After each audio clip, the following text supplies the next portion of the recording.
Autonomy for a university is very important, and most people don't understand why that's important. Universities are set up in a way to promote new ideas. Some of them are unpopular, some of them are nobody can understand. If the state decides to run the university, you won't have that culture in the university anymore. You won't have that innovation and creativity. Trinity needs to develop a stream of non-exchequer funding that will give it a higher degree of independence, allow it to be able to pursue its own objectives without interference from the state.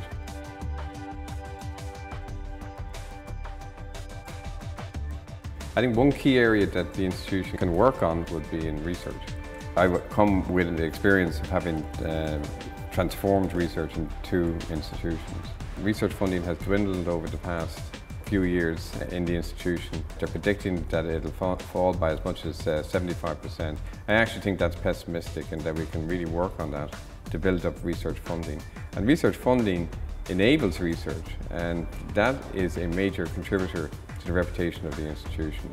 And I do recognise the importance of education. I spent 10 years running a large teaching department with over 600 students. I've developed graduate schools in University College Dublin, 5 graduate schools. I've doubled the number of PhD students. I think some people believe still that there is an agenda nationally to bring the universities together, and certainly it's been stated. Peter Sutherland has talked about a major merger between UCD and Trinity to create a super university. They're very, very different institutions, and in my mind it makes no sense to merge them. In fact, I think having the two institutions and that competition between the two institutions, as well as the cooperation between the two institutions, can add an awful lot of strength to the third level sector in Ireland. It's a complete distraction. Right now we have to work on dealing with the problems that the university is facing, the financial problems, the issue of autonomy, the employment control framework.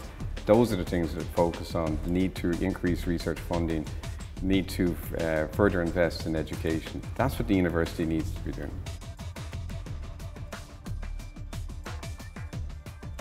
A key priority for me is the academic community.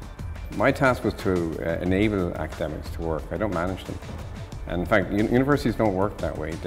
They work on the basis that there's a community of people that come up with new ideas, new ways of doing things, and that's what you're trying to encourage. The academics feel disconnected from the senior people in the institution. Young academics in particular don't have a voice. They're no longer setting the agenda for research and education, and that has to change, because the strength in the university is not the management. The strength in the university is the academics.